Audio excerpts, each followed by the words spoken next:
The second question is from Brother Ahmed, and he says, can I just lie down when the adhan is being called? Because some say it is not permissible.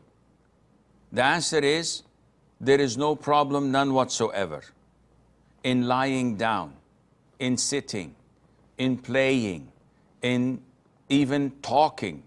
Though some scholars say that this is not recommended, so that you could repeat after the adhan. Repeating after the adhan is a highly recommended sunnah.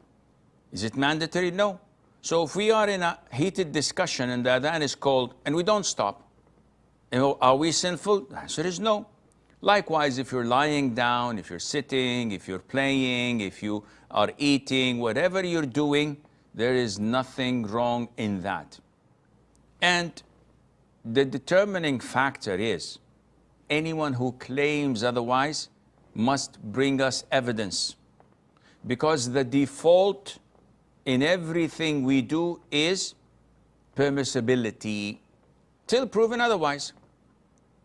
What's the ruling on wearing your watch on your right hand rather than your left? It's permissible. No, why aren't you wearing it on your left? I don't want to. No, you should wear it on your left. What's your evidence? This is the default. What's the wearing on wearing such eyeglasses or using such pens, etc.? Everything in this world, this is logical, rather than also, of course, Islamic. Everything is permissible. Everything is halal.